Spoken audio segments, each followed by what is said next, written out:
Jeeva history பார்வையாளர்களுக்கு வணக்கம். இன்றைய நேர்காணலில் தேசிய தௌஹீத் கூட்டமைப்பினுடைய நிறுவனரும் தலைவரும் ஆகிய பிஜே அவர்கள். இப்ப நாம நாடுகள், மதம், வரலாறு, அரசியல்னு நிறைய பின்னி பிணைந்து பல்வேறு செய்திகளை நம்ம உரையாடலாம், நேர்காணல் நிகழ்த்திட்டு இருக்கோம். இதுல ஒரு செய்தி, சீனாவில் இஸ்லாத்திற்கு தடை அல்லது சீனாவில் ஒரு குறிப்பிட்ட மாகாணத்தில் ரம்ஜானுக்கே தடை, நோன்பு வைக்கவே தடைங்கிற செய்தி நீங்களே சொல்லியிருக்கீங்க நம்ம நேர்காணல். அந்த ஒரு சின்ன பிட்டை மட்டும் நிறைய பேர் ரொம்ப ஆர்வமா கேட்டாங்க. சீனால இஸ்லாத்துக்கு தடையா? பிஜே சொல்றாரு, உய்கோ மாகாணத்துல நோம்புக்கே தடை விதிச்சிருவாங்கிறாங்க. இப்போ இந்தியா மாதிரி ஒரு நாடு கிடையாது போல முஸ்லீம்களுக்கு. மற்ற நாட்டுல ஃபுல்லா முஸ்லீம்களுக்கு இவ்வளவு பிரச்சனை இருக்கு, ஆனா இந்தியா எப்படிப்பட்ட நாடுன்னு சொல்றாங்க. ஆனா அது ஒரு வகையில உண்மையும் தான், அதை நம்ம மறுக்கல. இப்ப நம்ம தெரிஞ்சுக்க வேண்டியது, சீனாவுல ஏன் முஸ்லீம்களுக்கு தடை இருக்கு? மதத்தை பின்பற்றுவதில் அந்த வழிபாட்டு முறைகளுக்கான தடை எதுவும் இருக்கா? ரம்ஜான் கொண்டாடுவதுக்கே தடைங்கிறாங்க, நோம்பு வைக்கிறதுக்கே தடைங்கிற மாதிரிலாம் நீங்க சொன்னீங்க. ஏன் சீனால அப்படி ஒரு விஷயம் இருக்கு? சீனா பொறுத்த வரைக்கும் 140 கோடிக்கு மேலே மக்கள் இருக்கிறாங்க. பெரிய மக்கள் தொகை உள்ள நாடு. அங்கே முஸ்லீம்கள் எடுத்துக்கிட்டிங்கன்னா வெறுமனே 2.5 கோடி தான். சின்ன நம்பர்லாம் இருக்கிறாங்க. முஸ்லீம்களுடைய அளவு மொத்த சீனாவில் இருக்கிறது 2.5 கோடி பேர். அந்த 2.5 கோடி பேரில் ஒரு 1.25 கோடி பேர் உய்குருங்கிற முஸ்லீம்கள். அது யாருன்னு ரெண்டாவது நான் சொல்றேன். உய்குர் தனி முஸ்லீம்ஸ். ஆமா, உய்குர்ன்ற ஒரு இனத்தவர் இருக்கிறாங்க. அந்த முஸ்லீம் அது ஒரு தனி இனம். தனி இனம் மட்டும் இல்லை, அவங்க ஒரு தனி நாடு. அவங்க துருக்கி இனத்தை சேர்ந்தவங்க. ஓகே. அதை இவங்க கைப்பற்றிக்கிட்டாங்க. சீனா கைப்பற்றி கொண்டு, முந்தி சீன பேரரசு இருந்துச்சுல, அப்போ அதை கைப்பற்றிக்கிட்டாங்க. பிறகு கம்யூனிஸ்ட் அரசு வந்த பிறகு மாசே துங்க ஆட்சியில் அதை சீனாவோட அஃபீஷியலாக இணைச்சாங்க.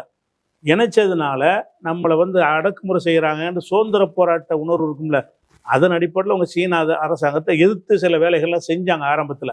அந்த முஸ்லீம்களுக்கு பேர் உய்குர் முஸ்லீம்கள்பாங்க. அது உய்குர் எப்படிங்க ரெண்டாவது வர்றான். மீதி உள்ள முஸ்லீம்கள் 1.25 கோடி பேர். 2.5 கோடி பேரில் 1.25 கோடி பேர் யாருன்னு கேட்டால் சீனாவை சேர்ந்தவர்களாக இருக்கிற முஸ்லீம்கள். அவங்க தோற்றத்தை பார்த்தீங்கன்னு சொன்னால் இந்த மங்கோலிய இனமாக தான் இருக்குது. சீனாக்கார முஸ்லீமுக்கும் முஸ்லீம் அல்லாத வித்தியாசம் தெரியாது. சீனாவுடைய இதில் முஸ்லீமாக இருக்கிறாருன்னா அதே மூஞ்சி தான் இருக்கும். முஸ்லீம் அல்லாத ஒரே இனம் தான், ஒரே இனமாக இருக்கும். ஆனால் அந்த உய்குருங்க முஸ்லீம்கள் துருக்கி டைப்ல இருப்பாங்க. அவங்க மூஞ்சி ஷேப், இந்த மூஞ்சி வேறையா இருக்கும். சீனாக்காரனுக்கே அவரை பார்க்கும்போது வேற ஆளு தெரியும். அது எல்லா வகையிலும் அவங்களுடைய மொழியும் வேற. மொழியும் துருக்கி கிடையாது, சீன மொழி கிடையாது. இவங்க இந்த மற்ற முஸ்லீம்கள்லாம் இருக்காங்கல்ல, அந்த முஸ்லீம்களை பொறுத்த வரைக்கும் சீனாவில் 2% தான் முஸ்லீம்கள் கிட்ட வர்றாங்க, ஏறக்குறைய வர்றாங்க. கிறிஸ்தவர்கள் ஒரு 3% இருக்கிறாங்க. பௌத்தர்கள் ஒரு 15% இருக்கிறாங்க. மீதி எல்லாம் மதமற்றவர்கள். அதாவது இந்த 25% தான் எல்லா மதமும் சேர்ந்து. 75% மதமற்றவர்கள். 75%, 70% நாத்திய நாடு தானே. நாத்திய நாடு தான், கடவுள் நம்புறது கிடையாது. அப்படியான பெரிய பெரிய புத்தர் சிலைகள் அங்கே இருக்கலாம். 15% இருக்காங்க இல்லைங்க. 15 இருந்தால் தான் அங்கங்கே இருக்கலாம்ல. இப்போ 15% இருக்கிற முஸ்லீம். புத்த மதமும் கடவுள் மறுப்பு மதம் தானே. அது கடவுள் மறுப்பு. புத்தரை கடவுளாக்கி மதம் மாதிரியே மாறிடுச்சு. புத்தர் பல்லுக்கெல்லாம் சிலை இருக்குதுல்ல, பல்லுக்கு சிலை. அது புத்தருக்கு எதிரானது இல்ல. புத்தர் எதிரானதுதான். எதிரானதுன்னு பார்க்க மாட்டாங்கல்ல. இன்னைக்கு நடைமுறையில என்னங்கிறது தான் புத்தம். அவரை கடவுளாக்கி தான் கும்பிடுறாங்க. கடவுளாக்கி தான் கும்பிடுறாங்க. புத்தர் சிலையை வச்சு வழிபடுறாங்களே. ஆனா அவரே சிலை வணக்கம், அந்த யாகம், இந்த எல்லாத்தையும் எதிர்த்தவர் தான் அவரு. அன்பே சிவம்டாரு. அன்புதான் கடவுள், கடவுள்னு ஒண்ணு கிடையாதுன்றாரு. இவங்களுடைய இந்த மாயாவாதம் சொல்றாங்களே, அதுவே பௌத்தத்துல இருந்து தான் சங்கராச்சாரியார் எதிர்த்தாருலாம் சொல்றாங்க. ஆமா, அதனாலதானே விஷ்ணுவோட 10வது அவதாரம் இங்க RSS எல்லாம் புத்தரை அப்படி கொண்டாரு. இவரும் இந்து மதத்தின் ஒரு பாட்டு அப்படின்னு நன்மைப்படுத்துறாங்க. அதுபோக முஸ்லீம் என்ற காரணத்துக்காக வேண்டி மற்றவங்களுக்கு உள்ள உரிமையை சீனா பறிக்கிறது இல்லை. இவங்களுக்கு இந்த 1.5 கோடி பேருக்கு 1.25 கோடி முஸ்லீம் இருக்காங்கல்ல, சீனாவை சேர்ந்தவங்கள அவங்க உரிமை யாரும் பறிக்கிறது, அதெல்லாம் பறிக்கிறது இல்லை. தொழுகலாம். பெரிய பெரிய உயர் பதவிகள்லாம் இருக்கிறாங்க. இல்ல, பள்ளிவாசல் இருக்காங்க. பள்ளிவாசல் இருக்குது. ஆயிரக்கணக்கான பள்ளிவாசல் சீனாவில் இருக்குது. அதுல இப்ப என்ன செஞ்சிருக்காங்கன்னா, அந்த சீனாவில் பள்ளிவாசலுக்கு மாத்திரம் இல்லாம எல்லா வழிபாட்டு தலங்களுக்கும் அதுக்குன்னு தனி அடையாளம் கொண்ட கட்டடம் கட்டக்கூடாது. மினாரா கட்டுறது, இந்த டூம் கட்டுறதெல்லாம் இருக்கக்கூடாது. எல்லா பில்டிங் மாதிரி ஒரு பில்டிங்கா இருக்கணும். பள்ளிவாசல் அப்படிதான் இருக்கணும். அப்படிதான் இருக்கணும்னு சட்டை இப்ப போட்டுருக்காங்க. இப்ப போட்டு என்ன செய்யறாங்கன்னா, புத்த ஆலயத்துக்கு அப்படித்தான். அவை கிறிஸ்தவ ஆலயமா இருந்தாலும் சரி, சர்ச்சுக்குன்னு ஒரு மெத்தட் இருக்கும்ல. கோவில்லாம் இருக்கா சீனால? கோயில் இல்லை, இந்துக்கள் இல்லை. அதாவது கிறிஸ்தவ ஆலயங்கள் இருக்கிறது, புத்த ஆலயங்கள் இருக்கிறது, பள்ளிவாசல் இருக்கிறது. அந்த 3க்கு என்ன சட்டம் போட்டிருக்காங்கன்னு கேட்டா, பார்த்தா பள்ளிவாசல் தெரியக்கூடாது. உள்ளதான் பள்ளிவாசல் இருக்கணும். வெளியில பார்த்தா அது வீடு மாதிரி தான் இருக்கணும். அப்ப எல்லா கட்டடங்கள் சீன கட்டட அமைப்பில் தான் வழிபாட்டு தலங்கள் இருக்கணும்னு ஒரு சட்டம் கொண்டு அதை வந்து செய்கிறாங்க. ஒன்று. ரெண்டாவது, அந்த மதத்தை மாற்றுறதுக்கு அங்கே முடியாது. அதனால வளர்ச்சியே கிடையாது. இந்த ஒன்றரை முஸ்லீம்கள் வளர்றதா இருந்தால் அவங்களோட புள்ளக்குட்டிகள் வந்தால் தானே தவிர புள்ளக்குட்டியும் பெருக முடியாது. இப்போ ஒரு புத்திஸ்ட் வந்து முஸ்லீமா மாற முடியாது. ஒரு முஸ்லீமும் புத்திஸ்டா மாற முடியாது. அந்த ரெக்கார்டில் உள்ளபடி தான் அவங்க இருப்பாங்க. அவர் என்னவா இருந்தார், அவர் பிறக்கும் போது நாத்தினா பிறந்துட்டா சாகனூரி நாத்தினா தான் இருக்கணும். முஸ்லீம் ஆக முடியாது. அவர் ஒத்துக்கிறார். அரசாங்கம் வந்து மதம் மாற்றம் பண்றாங்க. முஸ்லீம் நாத்தினா மாறலாம்ல. முஸ்லீம் நாத்தினா பண்ணா ஏற்றுக்குவாங்க. அது மதம் இல்ல. மதம் இல்ல. முஸ்லீமா மாறுவதுங்கிறது யாரையும் மாற்றவும் முடியாது. இஸ்லாம் வந்து வளரவும் செய்யாதாங்க. அவங்க சந்ததிகள் மூலமா வளரலாம். ஆனா சந்ததிகளுக்கும் கண்ட்ரோல் இருக்குது. 2 பேருக்கு ஒரு புள்ள தான் பெறணும். அந்த கண்ட்ரோல் எல்லாருக்கும் உள்ள கண்ட்ரோல். பாப்புலேஷன் அதிகம். ஆமா, பாப்புலேஷன் அது இதுக்கான இப்பதான் 2 பேர்லான்னு இப்ப சட்டத்தை கொஞ்சம் தளர்த்தி இருக்கிறாங்க. அந்த தளத்தினால எல்லாத்துக்கும் உரிய சட்டம் தான் அது. அதனால முஸ்லீம்கள் வந்து பிறப்பு அடிப்படையிலையும் உயர மாட்டார்கள். அதே மாதிரி மத மாற்றத்தின் மூலமா உயர மாட்டார்கள். எந்த மதமும் வளர மாட்டாது. அதே நேரத்தில் வந்து அந்த கம்யூனிஸ்ட் கட்சியில யாராக இருந்தாங்கன்னு உறுப்பினராக இருந்தாங்கன்னு சொன்னால் அவங்க வந்து மத அடையாளத்தை திறந்துருன்னு வச்சுக்கிறான். கம்யூனிஸ்ட் கட்சி, ஒரு முஸ்லீம் கம்யூனிஸ்ட் கட்சியில் மெம்பர் ஆகிட்டாருன்னு சொன்னால் அவர் முஸ்லீம்ங்கிற ஒரு அடையாளத்தை திறந்துடணும், புத்தன்கிற அடையாளத்தை திறந்துடணும். அதுக்கு மட்டும் தான் கம்பல்சரியான சட்டம் இருக்குது. கம்யூனிஸ்ட் உறுப்பினராக இருந்தால். இல்லாட்டி கம்யூனிஸ்ட் கட்சி உறுப்பினர் ஆக முடியாது. ஆனால் கம்யூனிஸ்ட் கட்சியில் உறுப்பினர் இருந்தால் நிறைய சாதிக்கலாம், நிறைய அனுகூலங்கள் பெறலாம், அரசாங்கத்தை செல்வாக்கு பெறலாம், சம்பாதிக்கலாம். அதுக்காக வேண்டி அந்த கம்யூனிஸ்டில் போக ஆசைப்பட்டாங்கன்னா மதம் எனக்கு வேணான்னு சொல்லிட்டு தான் அதில் போகணும். பள்ளியாசலுக்கு போகக்கூடாது, சர்ச்சுக்கு போகக்கூடாது, புத்தரை வணங்கக்கூடாது, அதெல்லாம் விட்டுட்டு தான் நீ வரணும்னு வச்சிருக்கிறாங்க. அப்போ அரசாங்கத்தினுடைய இந்தியாவில் கம்யூனிஸ்டுகள் அப்படி எதுவுமே வைக்கல, அப்படி கேட்கல. அவங்க நாட்டில் உள்ள அப்படி வச்சிருக்கிறாங்க. அந்த வகையில் அது ஒரு விஷயமாச்சு. அதுக்கடுத்து என்னென்னு கேட்டால் முஸ்லீம்களுக்கு முஸ்லீம்ங்கிற வகையில் ஒன்றும் பாதிப்பெல்லாம் கிடையாது. ஆனால் அதாவது உய்குர்ன்ற யாருன்னு கேட்டால் 1750 சிங்கிற ஒரு வம்சம் இருந்தாங்க சீனாவில். அவங்க முதல்ல கைப்பற்றி சின்ஜியாங்னு அதுக்கு பேர் வைக்கிறாங்க. அதுக்கு முன்னாடி வந்து கிழக்கு துருக்கிஸ்தான் அதுக்கு பேர். துருக்கி இனத்தை சேர்ந்தவங்க. இந்த உய்குருங்கிறவங்க இருக்கிற அந்த பகுதி வந்து அதுக்கு வந்து பேர் வந்து கிழக்கு துருக்கிஸ்தான். அது ஒரு தனி நாடாக இருந்துச்சு. அதில் என்ன செஞ்சாங்கன்னா, சீனாவை ஆண்ட சிங் வம்சத்துடைய மன்னராட்சி, கம்யூனிஸ்ட் காலத்தில் இல்லை, மன்னராட்சி காலத்தில் என்ன செய்கிறாங்கன்னா அந்த நிலப்பரப்பை கைப்பற்றி துருக்கி ராஜ்யம்ங்கிறத எடுத்துட்டு ஷிங்ஜியான்னு பேர் வச்சு என்ன செஞ்சாங்க, அதை வந்து கையில் எடுத்துக்கிட்டாங்க. எடுத்ததுக்கு பிறகு 2-3 தடவை சண்டையெல்லாம் நடந்து, ஒரு தடவை இவங்க ஜெயிப்பாங்க, ஒரு தடவை அவங்க ஜெயிப்பாங்க. இப்படி பல மாற்றங்கள் இருந்துகிட்டே இருந்துச்சு. அதுக்கப்புறம் கம்யூனிஸ்ட் ஆட்சி வந்து 1949 மாசோதேங்கி தலைமையில் கம்யூனிஸ்ட் வெற்றி பெறுது சீனாவில். கம்யூனிஸ்ட் ஆட்சியாக வந்தவொன்னு என்ன செய்கிறாங்கன்னா, மக்கள் விடுதலை இராணுவம்னு ஒரு இராணுவத்தை வைக்கிறாங்க. அந்த இராணுவம் இல்லாமல் மக்கள் கம்யூனிஸ்ட் கட்சிகளாக சேர்ந்தவங்க தான் அதில் இருப்பாங்க. மக்கள் விடுதலை இராணுவம்னு PLAன்றதுக்கு பேர். அந்த இராணுவம் என்ன செய்கிறாங்கன்னா, இந்த ஷிங்ஜியாங்குள்ள நுழைஞ்சி அதை கைப்பற்றுறதுக்கு வர்றாங்க. கம்யூனிஸ்ட் ஆட்சியில் ஏற்கனவே வந்து இருந்தது, பிறகு தனியாக வந்தது, மறுபடியும் இதை சேர்த்துக்கொள்ளணும், சீனாவோட இணைத்துக்கொள்ளணுங்கிறதுக்காக என்ன செய்கிறாங்கன்னா, ஒரு உள்ள இராணுவத்தை அனுப்புகிறாரு மாசேதுங்கு. அங்கே ஒரு பிரச்சனை வந்தவுடனே இப்போ பேச்சுவார்த்தையின் மூலமாக அவங்களும் ஒரு வலிமையாக கொடுக்குறாங்க. இப்போ உள்ள ஒரு வலிமையாக இப்போ கம்யூனிஸ்ட் கிடையாது. இப்போ இந்த பலமான சீனா இருக்குல்ல, அப்படி கிடையாது. அவங்க ஒரு சாதாரண ஒரு படை, அவனும் படையாக இருக்கிறான். அதனால சரிக்கு சரியாக நின்று அவங்களும் அடிக்கிறாங்க. அப்போ ஒரு அக்ரிமெண்ட் போட்டுக்கிடுவோம் அப்படின்னு சொல்லி மாசோதேங்கி தலைமையில் வந்து ஒரு உடன்பாடு என்ன செஞ்சு கேட்டால், சீனாவின் ஒரு பகுதியை நீங்கள் இருந்துக்கிறங்க, உங்களுக்கு சுயாட்சி இருக்கிறது, இந்த மாநில சுயாட்சி மாதிரி உங்களுக்கு சுயாட்சி எல்லாத்தையும் நாங்கள் தலையிட மாட்டோம்னு சொல்லி தான் அந்த சிங்ஜியான் உய்கூர் தன்னாட்சி பகுதின்னு சொல்லி இவங்க ஆக்கிரமிக்கும்படி தனி நாடா இருந்தது. தனி கிழக்கு துருக்கிஸ்தான், அதாவது துருக்கியுடைய கிழக்கு. அதை போய் எதுக்கு இவங்க டிஸ்டர்ப் பண்றாங்க? அது உலகத்தில் அப்படித்தான் ஆக்கிரமிப்பாங்க. பக்கத்து நாடு எடுத்துக்கிறதான வழக்கம். அப்படி ஒன்னொன்னா ஆக்கிரமிச்சு தான் நாட்டை வளர்த்துக்கிட்டு போறாங்க. மாதேசிங்கே ஆதிக்கத்துக்கு எதிரானவர் தானே அவரே. சமத்துவம், சமூக நீதி, கம்யூனிசம் தானே அவரு. கம்யூனிசமே என்னன்னு கேட்டா எல்லாத்தையும் கைப்பற்றுறது அவங்களுடைய நோக்கமா இருக்கு. கம்யூனிசம் இல்லாத பகுதியும் கம்யூனிசம் ஆக்கணும்ல அவங்க. இல்ல, தத்துவத்தை பரப்புறது வேற. ஆக்கிரமிப்புக்கும் ஆதிக்கத்துக்கும் எதிரான தத்துவம் தானே கம்யூனிசம்.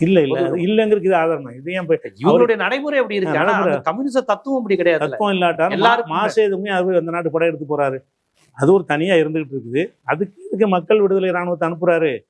அப்ப நம்ம விஸ்தீர்ணப்படுத்தணுங்கிற ஒரு எண்ணம் எல்லாருக்கும் இருக்கிற மாதிரி கம்யூனிஸ்ட் அது வந்து கம்யூனிஸ்டுக்கு எதிரான பகுதியா இருந்ததா? எதிரானதா அது தெரியல. ஆனா செஞ்சாங்க. மன்னர் பிடியில இருந்ததா அது? எது அந்த பகுதி? உய்கோ பகுதி இல்ல அவங்க மக்களால் தேர்ந்தெடுக்கப்பட்டு ஒரு துருக்கி இனத்தவர்களா இருக்கிறாங்க. அவங்களுடைய மொழி அது முஸ்லீம் நாடு தான். முஸ்லீம் நாடு, எல்லாரும் முஸ்லீம். அவங்க துருக்கி இனத்தை சேர்ந்தவங்க, அவங்க துருக்கி டைப்பில் இருப்பாங்க, இந்த இனத்தில் இருக்க மாட்டாங்க. அப்போ என்ன செய்கிறாங்கன்னா இவங்க பண்ணிட்டாங்க. அது என்னத்துக்காக செய்கிறான்னு கேட்டால், இவங்க கைப்பற்றின உடனே பல கட்டங்களில் தனி நாடு கோரிக்கைக்கு என்ன செய்கிறாங்க, உள்ளுக்கு இருந்து போராடுறாங்க. நான் எங்கள் நாடு தனியாக இருந்தது நீங்கள் கைப்பற்றிக்கிட்டீங்க அப்படிங்கும் பொழுது சீன அரசுக்கு அந்த அந்த உய்குர் மக்களுக்கு மத்தியில் பல போராட்டங்கள், போர்கள்லாம் நடந்திருக்குது. பல உயிர் சேதங்கள் அதெல்லாம் நிறைய நடந்திருக்குது. நடந்தாலும் அடக்கி வச்சுருக்கிறாங்கன்னு வைங்களேன். அதுபோக வந்து இவங்க துருக்கி மொழி தான் பேசுவாங்க. அவங்க இந்த சீன மொழி அவங்களுக்கு தாய்மொழி கிடையாது. அந்த மாதிரி உள்ளது. மொழியும் சீன மொழி கிடையாது, மொழியும் சீன மொழி, இனமும் சீன அந்த மரபு கிடையாது, தோற்றமும் இதே மாதிரி இருக்க மாட்டாங்க. அப்படி இருந்தவன்னு என்ன செய்கிறாங்கன்னு கேட்டால், முன்னே அப்போ ஒரு வேலை செய்கிறாங்க. 1949 சீன இராணுவம் என்ன செய்யுதுன்னு கேட்டால், அதை கைப்பற்ற போகிறாங்கல்ல, உடன்பாடு ஏற்படுதில்ல. இந்த உடன்பாடு ஏற்படும் போது என்ன செய்கிறாங்கன்னு கேட்டால், நீங்கள் வந்து பீஜிங்க்கு வாங்க, தலைநகரத்துக்கு வாங்க, தலைவர்கள்லாம் நம்ம பேசி என்ன செய்வோம், ஒரு நல்ல ஒரு சுமூகமான முறையில் உங்களுடைய கண்ணியமும் பாதிக்காத வகையில் ஒரு அக்ரிமெண்ட் பண்ணிக்கிடுவோம் அப்படின்னு சொல்லி இங்கே உள்ளவர்களை ஒரு விமானத்தில் ஏற்றி கொண்டு வர்றாங்க. எல்லா தலைவர்களும் அதில் கிளம்பிட்டாங்க. சரி, நடுவானில் விமானத்தை அடித்து தள்ளிட்டாங்க. தலைவர்கள் எந்த நாட்டுக்கு வந்துகிட்டு இருந்தாங்க அவங்க? சீனாவுக்கு. சீனாவுடைய தலைநகரத்துக்கு மாஸ்டருக்கு கூப்பிடுறாரு, வாங்கன்னு. என்ன கூப்பிடுறாரு, இந்த இதில் உய்குர் முஸ்லீம்களை எல்லாம் நமக்குள்ள பிரச்சனை வேணாம், ஒரு அக்ரிமெண்ட் போட வேண்டியிருக்கு, நீங்கள் எல்லாரும் வாங்கினவுடனே உய்கூரில் இருந்த தலைவர் இருப்பாங்கல்ல, அம்புட்டு தலைவர்கள் ஏற என்ன செஞ்சுட்டாங்கன்னா, சீனாவுடைய அழைப்பில் பெய்ஜிங்கிறாங்கல்ல அவங்க தலைநகரம். அப்போ இந்த பெய்ஜிங்க்கு போகிறதுக்காக விமானத்தில் போகும் பொழுது நடுவானில் விமானம் வெடித்து சிதறி அவ்வளோ பேரும் காலி. யார் பண்ணதுங்கிறது வந்து இயற்கை பற்றி அவங்க சொல்கிறாங்க. உய்கூர் மக்கள் என்ன செய்கிறாங்கன்னு கேட்டால், அந்த மாதிரி இந்த தலைவர்களை காலி பண்ணிட்டா தான் இதை வந்து கைப்பற்ற முடியும், சொன்ன சொல்லு கட்டுப்படுவாங்க அப்படின்னு சொல்லி சீனா தான் அதை செஞ்சது அப்படிங்கிற மக்களுடைய பேச்சு அப்படி தான் இருக்குது. ஆனால் சீனா என்ன செய்யுதுன்னா இயற்கை விபத்துன்னு சொல்லுகிறது. அவர் தலைவர்கள் இல்லாத ஒரு நிலை வரும்போது இவங்க சூழலுக்கெல்லாம் தலையாட்டிட்டாங்க. சீனா சூழலுக்கெல்லாம் தலையாட்டி என்ன செஞ்சாங்கன்னா, அந்த அக்ரிமெண்ட்டை கையெழுத்து போட்டு சீனாவோட நாங்கள் அங்கமாகிக்கிறோம் அப்படின்னு சொல்லி ஒத்துக்கிட்டாங்க என்பது வரலாறு. அப்போ வந்து அது ஒரு விஷயமாச்சு. தலைவர்கள் இல்லாத நிலையில் அங்கேருந்த இராணுவம் வந்து சரணடைஞ்சிட்டாங்க சீன படையிட்ட. அந்த பேசி வார்த்தை நடத்தி அப்படி அவலாண்டுறதுக்கு பதிலாக அவங்க இராணுவம் என்ன செய்கிறாங்கன்னா, தலைவர் இல்லாமல் இருக்குது, தலைவன் இல்லாட்டி எப்படி நம்ம செயல்படுறதுன்னு சொல்லி அந்த உய்கூர்ல இனத்து இராணுவ வீரர்கள் எல்லாம் நாங்கள் சரணடைஞ்சிடறோம், ஆயுதத்தை ஒப்படைச்சிட்டு சரணடைஞ்சிடுறது. ஆயுதம்ங்கிற டாபிக் அவங்களுக்கு இருக்காது. அப்போ அந்த நாட்டின் ஒரு பகுதியாக அப்படி தான் சீனாவில் சேர்க்கப்படுது. அதுக்கு எடுத்து என்ன செய்கிறாங்கன்னா, பல சந்தர்ப்பங்களில் கிழக்கு துருக்கிஸ்தான் இஸ்லாமிய இயக்கம்னு ஒன்று உள்ளுக்கு உண்டாக்கி அதன் பேரில் ஒரு படையை திரட்டி சீனாவுக்கு எதிராக பல போராட்டங்கள்லாம் பண்ணியிருக்கிறாங்க. பல கலவரங்கள் இங்கிட்ட அங்கிட்டமாக கொல்லப்பட்டிருக்கிறாங்க. அந்த மாதிரி சில விஷயங்கள்லாம் நடந்துச்சு. 1990 இருந்து 2014 வரைக்கும் பல வன்முறை சம்பவங்கள். 90 இருந்து 2000 உய்குர் மக்கள் வந்து சீனாவுக்கு எதிராக அதை பண்ணிட்டே செய்கிறாங்க. சீன அரசாங்கம் உள்ள அடக்குமுறை பண்ணவங்க திருப்பி அடிப்பாங்க, புரியல மாதிரி டைப்பில். உள்ள எவ்வளோ லட்சம் பேர் இருப்பாங்க? அது மொத்தமே 1.25 கோடி பேர் தான். இங்கே மொத்த சீனாவில் 1.25 கோடி பேர். இந்த கிழக்கு துருக்கிஸ்தான்கிறோம்ல, இப்போ அந்த மக்களுக்கு அந்த மத நம்பிக்கையிலேருந்து எல்லாத்தையும் ஒடுக்குது சீனா ஒதுக்கு. அவங்க என்ன செய்கிறாங்க, அவங்க ரம்ஜான் கொண்டாட முடியாது. இல்லை, அது என்ன செய்கிறாங்கன்னு கேட்டால், நிறைய கலவரம்லாம் வந்த உடனே அவங்க என்ன செய்கிறாங்கன்னு கேட்டால், சீனா வந்து அடக்கிட்டாங்க எல்லாத்தையும். அவங்க அரசாங்கத்துக்கு முடியும் தானே, அவங்க என்னத்தான் பண்ணாலும் படிப்படியாக என்ன செஞ்சிட்டாங்க, எல்லா விதமான போராட்ட குழுக்களையும் கம்ப்ளீட்டாக வாஷ் அவுட் பண்ணிட்டாங்க. அந்த சிந்தனை கொஞ்சம் பேர்கிட்ட இருக்குது. ஆனாலும் அது வளர்ந்துருக்காங்கிறதுக்காக என்ன செய்கிறாங்கன்னு கேட்டால், அந்த பகுதிக்கு மட்டும் அந்த சீனாவுடைய பழைய சீனா அதில் ஒன்றும் செய்ய மாட்டாங்க. அங்கே உள்ள முஸ்லீம்களை, இந்த உய்கூர் முஸ்லீம்களை மட்டும் என்ன செய்கிறாங்கன்னா, இவங்க வேறு நாட்டுக்கு சிந்தனை உள்ளவங்க, நம்ம கைப்பற்றி வச்சுருக்கிறோம், என்னைக்கு இருந்தாலும் நமக்கு எதிராக போயிடுவாங்க, அப்படி போகக்கூடாதாக இருந்தால் அதை வந்து அவங்கள கரெக்ட் பண்ணணும் அப்படிங்கிற பேரில் என்ன செய்கிறாங்கன்னு கேட்டால், பயிற்சி முகாம்னு ஒன்று அமைக்கிறாங்க. அமைச்சு என்ன செய்கிறாங்கன்னு கேட்டால், யாரெல்லாம் ஒரு மாதிரி நம்ம கூட்டிக் கொண்டு வச்சுருவாங்க. உள்ள ஜெயில் மாதிரி தான் அது. கேட்டால் பயிற்சி முகாம். அவங்களுக்கு வந்து தேசபக்தி ஊட்டுவதற்காக வேண்டி இந்த பயிற்சி முகாம் வச்சுருக்கோம்னு சொல்லி அதில் கொண்டே மக்கள் அடைச்சி வச்சுருவாங்க. அதே மாதிரி வந்து பயங்கரமான கண்காணிப்பு. அந்த பகுதிக்கு போனீங்கன்னா முக அங்கீகார கேமரா இருக்குல்ல, ஃபேஷியல், அந்த முகத்தை பார்க்குறது, அந்த கேமரா இல்லாமல் எந்த இடமுமே இருக்காது. உய்கூருக்கு போனீங்கன்னா ஒருத்தன் பள்ளிவாசலுக்கு போனாலும் அந்த போட்டோ அங்கே ரெக்கார்ட் ஆயிரும். ஹோட்டலுக்கு போனாலும் வந்துடும், டீ கடையில் சாப்பிட்டாலும் வந்துடும். அவன் பேசுறது, உட்கார்றது, அவன் நடமாட்டம் அத்தனையுமே அரசத்துக்கு பார்த்துவே அவனுக்கு ஒரு கொடுமையாச்சு, பெரிய கொடுமை. 24 நேரமும் என்னை ஒருத்தன் பார்த்துட்டே இருக்கான். அந்த ஒரு வேலையை என்ன செய்யறாங்கன்னா சீனாவில் செய்யறாங்க, அந்த மக்களுக்கு மட்டும். அதே மாதிரி டிஜிட்டல் செக் போஸ்ட்னு வச்சிருக்கிறாங்க. அதாவது ஒரு ஊர்ல இருந்து அந்த ஊர்ல இருந்து இன்னொரு ஊருக்கு போறா இருந்தா கூட அந்த ரெக்கார்ட் பண்ணி தான் போகணும். இல்லை வெளிநாட்டுக்கு போற மாதிரி, நீங்க எங்கேருந்து தாம்பரம் போகணுமா இருந்தால் போலீஸில் பர்மிஷன் வாங்கிட்டு தான் போகணும். அந்த ரிஜிஸ்டர் பண்ணிட்டு தான் போகணும். இது உய்கூர் முஸ்லீம்களுக்கு மட்டும். உய்கூர் முஸ்லீம்கள் முஸ்லீம் மட்டும் தான் இருக்காங்களா? ஆமா, முஸ்லீம்கள் மட்டும் தான் இருந்தாங்க. இப்போ கொஞ்சம் குடியேற்றம் பண்ணி மற்றவங்களும் சீன குடியேற்றம் பண்ணி இப்போ பாதி குடியேற்றம் தமிழர் பகுதி அதே மாதிரி பாதிக்கு பாதியா இருக்கிறாங்க. 1.25 கோடி பேர்ல வந்து அவன் ஒரு 1.25 கோடி பேர் சேர்த்துட்டாங்க. இப்போ அப்போ என்ன செய்யறாங்கன்னா ஐடி கார்டை காட்டி ஸ்கேன் பண்ணி அதை சொல்லிட்டு தான் ஒரு ஊருக்கு போகணும். அந்த உய்கூர் முஸ்லீம்களுக்கு கேட்டா என்ன செய்யறான்னு கேட்டா அவங்க தீவிரவாதத்தில் ஈடுபடாமல் இருக்கிற கண்காணிக்கும் நடவடிக்கைன்னு இருக்கிறான். இந்த முஸ்லீம்கள் அப்படி பண்றோமா, அவனை மட்டும் தான் நாங்கள் பண்றோம் அப்படின்னு சீனா வந்து அதுக்கு சமாதானம் சொல்லிக்கிறது. அதே மாதிரி மொபைல் கண்காணிப்பு, அந்த மக்கள் என்ன செய்யறாங்கன்னா செல்போன்ல வந்து ஒரு அப்ளிகேஷன் போட்டிருக்கான் சீனா, அதை கம்பல்சரியா அதில் ஏற்றி தான் ஃபோனே வாங்க முடியும். நீங்கள் அதில் என்ன செய்யணும்னா உங்களோட அனைத்து நடமாட்டம் அவனுக்கு போயிடும். அந்த அப்ளிகேஷன் ஏற்றி தான். அவன் யாராவது காதலிக்கு மெசேஜ் அனுப்பினா கூட போயிருமா? எல்லாமே போயிடும். அண்ணன் தம்பிக்கு வெளிநாட்டில் ஃபோன் பண்ணா கூட ஏன் பண்ணா தெரியும், நாட்டுக்கு தெரியாமலே காதலிக்க முடியாது. அப்போ மொபைல் கண்காணிப்புங்கிற வகையில் அதையும் வச்சுருக்காங்க. அது போக என்ன செய்யறான்னு கேட்டால் இளைஞர்களாக இருக்கிறவங்களாம் பிடிச்சி டிஎன்ஏ கலெக்ஷன் சொல்லி அதை எடுத்து வச்சுக்கிறான். ஏதாவது பிரச்சனை நடந்துச்சுன்னு சொன்னால் இந்த டிஎன்ஏ அது ஒத்து போதான்னு பார்க்குறக்கா வேண்டி ஏதாவது ஒரு வெடிகுண்டு வச்சுட்டான்னு வைங்க, அவனதான் சந்தேகம். அங்கே கிடைச்ச ரத்த மாதிரி எடுத்துக்கொண்டு இங்கே உள்ள எதுக்கு பொருந்துது அப்படின்னு பாக்குறதுக்காக வேண்டி சும்மா இருக்கிற அத்தனை பேருக்கு டிஎன்ஏ டெஸ்ட் எடுக்கலாம். பிறப்பே ஒரு குற்றவாளிங்கிற மாதிரி தான், குற்ற பரம்பரை மாதிரி. அதே மாதிரி வந்து மொழிகள் வந்து அவங்க பேசிக்கிட்டு இருக்கிறவன தொலைஞ்சிட்டு போன்னு விட்டுட்டாங்க. பள்ளிகளில் உங்க மொழி கிடையாது, சீன மொழி தான் படிக்கணும். அடுத்த தலைமுறை சீன மொழி பேசுறவன தான் வரணும். அப்ப அவனுடைய பள்ளியில வந்து உய்கூருடைய மொழி இருக்கிற அந்த மொழிக்கு எழுத்தெல்லாம் கிடையாது. எழுத்தெல்லாம் இருக்கா இல்லைன்னு தெரியல. ஆனா அது இருந்தாலும் இவங்க வர விட மாட்டாங்க. பள்ளிக்கூடங்கள் எடுத்துட்டாங்க. பள்ளிக்கூடங்கள்லாம் அங்கே இருக்கிறது சீன மொழியில் தான் எல்லாம் நடக்கும்ங்கிறாங்க.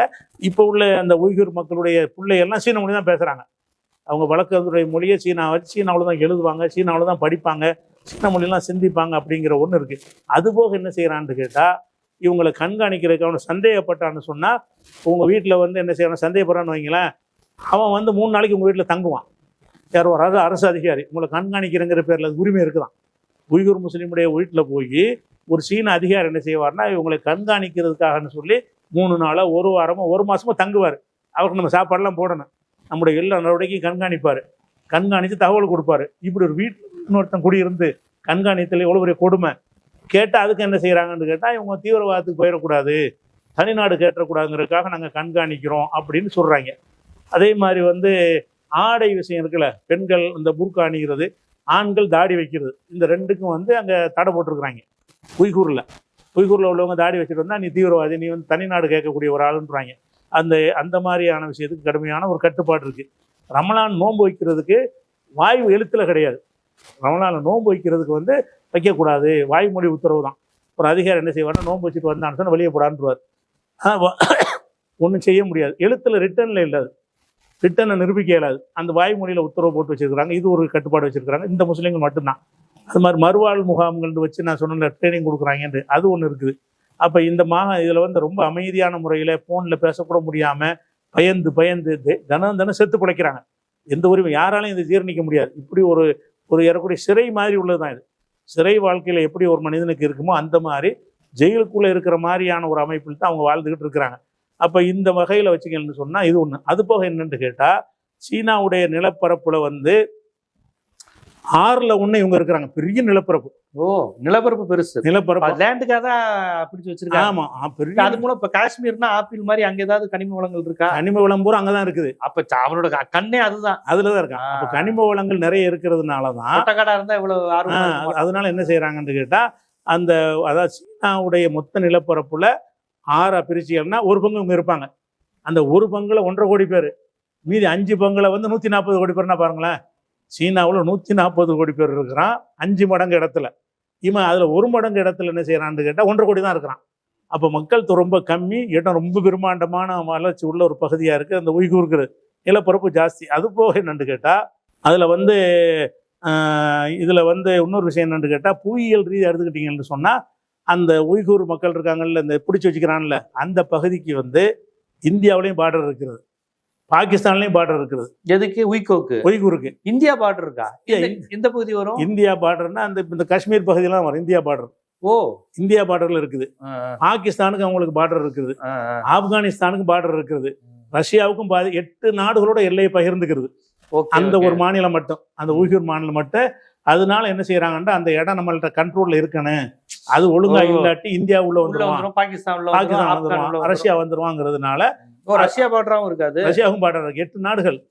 ரஷ்யா அந்த விஷயத்துல சீனாவுக்கு எதிர்க்க மாட்டாங்க. ரஷ்யாவும் சீனா ஒருத்தர் அட்ஜஸ்ட் பண்ணிக்குவாங்க. கம்யூனிஸ்ட் நாடுங்கனால. ஆமா, கம்யூனிஸ்ட் முன்னாள் கம்யூனிஸ்ட் 2 பேரும். இப்ப கம்யூனிஸ்ட்லாம் கிடையாது, முன்னாள் கம்யூனிஸ்ட் தான். அதுக்கப்புறம் என்னன்னா பெரிய இயற்கை எரிவாயு எண்ணெயெல்லாம் ஜாஸ்தியா இருக்குது. இந்த உய்கூர் மாநிலத்துல வந்து பெரிய அளவுக்கு எண்ணெயும் இருக்கு. அது வந்து இந்த நாட்டுடைய தேவையை ஒரு அளவுக்கு பூர்த்தி செய்யற அளவுக்கு எரிவாயும் இருக்குது, எண்ணெயும் இருக்குது. இந்த மற்ற பகுதியில் கிடையாது, வளமான பகுதி. அதனால அடக்குமுறை செய்கிறாங்க. இந்த மாதிரி ஊழல் நடந்தும் கூட ஐநா வரைக்கும் இது தலையிடுறாங்க. இந்த முஸ்லீம்கள் நடக்கிற ஒரு விஷயத்தை வந்து ஐநா தலையிடுறாங்க. ஐநாவில் கொண்டு போன பிறகு ஐநா, அதாவது அமெரிக்கா, பிரிட்டன், கனடா, ஐரோப்பிய ஒன்றிய நாடுகள் எல்லாருமே இதை வந்து கடுமையாக விமர்சிக்கிறாங்க. இனப்படுகொலை செஞ்சுட்டு இருக்கிறாங்க சீனா அப்படின்னு பல வகையில் பண்ணுறாங்க. ஆனால் இவ்வளவும் அந்த யாரும் மேற்கத்திய நாடுகள் தான் அவங்களுக்காக குரல் கொடுக்குறாங்க. இஸ்லாமிய நாடுகள் பூரா சீனாவை சப்போர்ட் பண்ணுது. என்ன காரணம்? என்ன காரணம்னு கேட்டா அவங்களோட தொழில் ரீதியாக அவங்க தொடர்புல இருக்கிறாங்க. Okay okay. அதுக்காக என்ன செய்யறாங்க? இஸ்லாமிய நாடு நீங்க சொல்றது இந்த அரபு நாடுகள் தான். அரபு நாடுகள் தான். இவங்க எல்லாம் என்ன செய்யறாங்கன்னு கேட்டா இவங்களுக்கு எதிராக தீர்மானம் வரும்போது இவங்க ஒரு கடிதம் கொடுக்குறாங்க. ஏனாவுல இவங்க வந்து அந்த தீவிரவாதத்தை ஒழிக்கிறதுக்கு நடவடிக்கை இருக்கிறாங்க, அதை ஆதரிக்கிறோம், முஸ்லிம்களை அழிக்கிறதுக்கா செய்யல அப்படின்னு சில காரணத்தை இவங்களை முஸ்லிம் நாடுகளை சொல்லி சீனாவை சப்போர்ட் பண்றாங்க. அதாவது இஸ்லாமியர்கள் எங்கு பாதிக்கப்பட்டாலும் அவர்களுக்கு எதிராக மட்டும்தான் அந்த அரபு நாடுகள் இருப்பாங்க. அவன் ஈரான்ல அடிச்சாலும் இவன் அமெரிக்கா பக்கம் தான் நிக்கிறான். அவன் பாலஸ்தீனத்துல இஸ்ரேல போட்டு அடிச்சாலும் அவன் பாலஸ்தீனத்தை போட்டு அடிச்சாலும் அவன் பாலஸ்தீனத்துக்கு எதிராக தான் கல்ஃப் இருக்கிறான். ஆமா ஆமா. பாகிஸ்தான் உள்பட பாகிஸ்தான், சவுதி அரேபியா, ஈரான் கூட என்ன செய்யறாங்கன்னா சீனா சப்போர்ட் பண்றாங்க. நட்பு நாடு தானே. இன்னைக்கு கூட ஈரானுக்கு நட்பு நாடு சீனா தானே. தேவையா இருக்கு அமெரிக்கா, தேவையா இருக்குனால உய்கோகாண்டி பண்ண முடியாதுல்ல. அப்ப சீனாவுக்கு எதிராக கொண்டு வந்தாங்கன்னு சொன்னா ஈரான் என்ன செய்வாண்டா? இல்ல, அப்படிலாம் கிடையாது. சர்வதேச அரங்கில் கைவிடப்பட்ட ஒரு மக்களா அந்த உய்கோர் அப்படிதான் இருக்கிறாங்க. முஸ்லிம்கள் மேற்கத்திய உலகம் கண்டிக்குது. மத அடிப்படையிலையும் அவனை ஆதரிக்கிறது ஆளும் இல்ல, ஆசிய நிலப்பரப்புலயும் இல்ல, அவன் பிறந்த மண்ணுலயும் இல்லன்னா என்னதான் பண்ணுவான்? அப்படி ஒரு நிலையா இருக்குது. ஆனா அமெரிக்கா ஆதரிக்கிறான். அமெரிக்கா வந்து அவங்க சப்போர்ட்டா பண்றான். அவனுக்கு சீனா எதிரிங்கிறதுனால, நமக்கு சப்போர்ட்டுக்காக இல்ல, சீனா எதிரிங்கிறதுனால ஐரோப்பாவுடைய கண்டெய்னர்ல கனடா, பிரிட்டனு எல்லா நாடுகளுமே ஐநாவுல இது பேசுறாங்க, அடிக்கடி பேசுறாங்க. ரொம்ப அநியாயம் பண்றாங்க உய்கூர் மக்களுக்குன்னு. அப்ப என்ன செய்யறான்டா இவன், நீங்க சொல்ற மாதிரி கிடையாதுன்னு சொல்லி எல்லா நாட்டு பத்திரிகைகளும் அழைச்சிட்டு போய் இவன் காட்டுறான். சீனா அவன் எப்படி காட்டுவான்னா, அவன் சில இடங்களை வச்சிருப்பான், அங்க சுதந்திரம் இருக்கிற மாதிரி அப்படி ஒரு கிராமத்தை வச்சிருப்பாங்க. அதை கொண்டே காட்டு பாருங்க, ஏதாவது அடக்குமுறை இருக்கா, எவ்வளவு சுதந்திரமா இருக்காங்க பாருங்க அப்படின்னு சீனா காட்டும்போது நாடகம் ஆடுறாங்க. அவங்க சுதந்திரமா விடல. ட்ரம்ப் வந்து அங்க அந்த சுவரெல்லாம் கட்டுவாங்க. அந்த மாதிரி பண்ணி என்ன செய்யறான்னு கேட்டா நாங்க அப்படி செய்யலன்னு உலகத்துக்கு சொல்லிட்டு இருக்கான். சீனா அப்படித்தான் செய்யறான்னு இருந்தாலும் அதை வந்து ஏன்னா சீனாவுக்கு சப்போர்ட்டா முஸ்லீம் நாடு பேசுறான். அப்ப வந்து உலகம் வந்து ஏத்துக்கிற ஐநா என்ன செய்யணும், முஸ்லீம் நாடுகளே சொல்றாங்களே. இங்க அந்த போர் குற்றம்னு தமிழர்களுக்கு எதிராக வரும்போது இந்தியாவே சப்போர்ட் பண்ண மாட்டேங்குது. அந்த மாதிரி அதே தான் சிங்களர்களுக்கு ஆதரவா தானே இந்தியா இருக்கு. ஆமா ஆமா, ஆதரவு கடிதம்லாம் கொடுத்துருக்குறாங்க. சீனா என்ன செய்யறாங்கன்னா அதை வந்து மறுப்பு கொடுக்குறாங்க. நான் அப்படிலாம் செய்யலை, தீவிரவாதத்துக்கு போயிடக்கூடாதுங்கிறது சில நடவடிக்கை எடுத்திருக்கமே தவிர இஸ்லாத்தை ஒழிக்கிறதுக்கு, முஸ்லீம்களை ஒழிக்கிறதுக்கு நாங்கள் எதுவுமே செய்யலை அப்படின்னு சொல்லிட்டு, ஆனால் அவங்களுடைய கலாச்சாரம், பண்பாடு எல்லாத்துக்குமே ஒரு முட்டுக்கட்டை போட்டு வச்சிருக்கிறான். இதுதான் அடிப்படையான ஒரு விஷயம் சீனாவில். அதுக்கடுத்து அந்த பத்திரிகையாளர்களை கூட்டிகிட்டு போனதெல்லாம் பெரிய விஷயம். ஆனால் ஒரே விஷயம் என்னென்னா, துருக்கி மட்டும் எப்போதும் அந்த ஐரோப்பாவோட சேர்ந்துக்கிட்டு கண்டிப்பாங்க. அது துருக்கி இனத்தவர்கள் அவங்க. அதனால அவங்க கிழக்கு துருக்கிஸ்தானா இருந்ததுனால அவர்களுக்கு அடக்குமுறை நடத்துது சீனா. ஈரான் சப்போர்ட் தானே இந்த விஷயத்துல வந்து சைனாவுக்கு எதிர் இல்ல. இந்த விஷயம் இல்ல, பொதுவா அவங்க ஈரானா அமெரிக்கானா ஈரான் தானே சப்போர்ட் பண்ணுவாங்க. இல்ல அமெரிக்கா சப்போர்ட் தான் பண்ணுவாங்க. துருக்கி வந்து இஸ்லாமிய எப்படி இருக்கு பாருங்க, அவரவர் தரப்பு நியாயங்கள். இந்த ஒரு விஷயத்துல மேற்கத்திய நாடுகளை சேர்ந்துக்கிறாங்க. துருக்கி சீனாவோட ரொம்ப அநியாயம் பண்றாங்க. அவங்க இனம்னு பாக்குறாங்க, இஸ்லாம்னு பார்க்கல, துருக்கி இனம். துருக்கி இனத்தை அவன் நசுக்கிறான் அப்படின்னு சொல்லிட்டு துருக்கியை தவிர உள்ள உலகத்தில் உள்ள எல்லா இஸ்லாமிய நாடுகளும் சீனாவை கண்டிக்கல. ஏன்னா மேற்கத்திய உலகம்லாம் கண்டிக்குது. இந்த ஒரு முரண்பாட்டின் காரணமாக சீனா வந்து அந்த நடவடிக்கைகளை தொடர்ந்து செய்யுது. வெளியில வந்து நாங்கள் இல்லை, நாங்கள் ஒரு நன்மையை நாடி செய்கிறோம். அந்த கலவர லிஸ்ட்லாம் வச்சுக்கிறாங்க. பல கலவரங்கள்ல 2000-3000 பேர்ல கொல்லப்பட்டிருக்கிறாங்க பாருங்க. இவங்களால தான் அதெல்லாம் நடந்திருக்கு. அதுக்காக தான் இதை செய்கிறோம், அவங்களுடைய நன்மைக்கு தான் செய்கிறோம். முகாமில் வச்சிருக்கலாம் கூட அவங்களுக்கு தொழில் பயிற்சி அதெல்லாம் கற்றுக் கொடுத்து அவங்கள முன்னேற்றுவதற்கு தான் செய்கிறோம்னு ஒரு டைலாக் சொல்கிறான். இதுதான் அடிப்படை அரசியல் சீனாவோட. ரொம்ப ஒரு முக்கியமான அரசியல், மக்கள் தெரிந்து கொள்ள வேண்டிய அரசியல். அமெரிக்கா எதிர்ப்பு, முஸ்லிம்கள், முஸ்லிம் அல்லாதவர்கள், இந்த அரசியலை தாண்டி நுட்பமா நிறைய விஷயங்கள் இருக்கு. இருக்கு கண்டிப்பா. முஸ்லிம் நாடுகள் முஸ்லிமை சப்போர்ட் பண்ணல. ஏன் அமெரிக்கா ஒரு முஸ்லிமை சப்போர்ட் பண்ணுது? ஏன்? நல்லா கவனிச்சு பாருங்க. அதெல்லாம் முரண்பாடா இருக்கு. அவன் தான் நல்ல முஸ்லிம் கெட்ட முஸ்லிம் உலகத்துக்கு அறிமுகப்படுத்துறான். அமெரிக்கா எதிர்ப்பு அவன் தான் இது பண்றான், முஸ்லீம் எதிர்ப்ப. ஆனா அந்த அமெரிக்கா வந்து வேக வேகமா ஒரு முஸ்லீம்களை சப்போர்ட் பண்ற மாதிரி இருப்பதும், இவர்கள் முஸ்லீம் நாடுகள்லாம் அவங்களை எதிரியா பார்ப்பதும், சீனா மாதிரி ஒரு கம்யூனிச நாடு ஒரு முஸ்லீம் பகுதியை ஆக்கிரமிப்பு செய்வதும், இதெல்லாம் எங்க போய் இந்த ஜியோ பாலிடிக்ஸ் எல்லாம் நடக்குது, இதை நம்ம எப்படி புரிந்து கொள்ளணுங்கிறத உள்ளது உள்ளபடியே எது சரி, ஈரானே செஞ்சாலும் அது தப்புதான். ஈரானும் சவுதியில ஒரு நிலைப்பாடுகளை எடுத்துடுறாங்க. அப்ப இதெல்லாம் நம்ம எப்படி பேசுறது, எப்படி புரிஞ்சுக்கிறது? மக்கள் பாவம் தான். ஆனா தொடர்ச்சியான உரையாடல்கள் சமுதாயத்துல அடுத்த கட்டத்துக்கு தலைமுறைக்கு இந்த அரசியலை கடத்துவதன் மூலமா ஒரு மாற்றத்தை நம்ம எதிர்பார்க்கலாம்.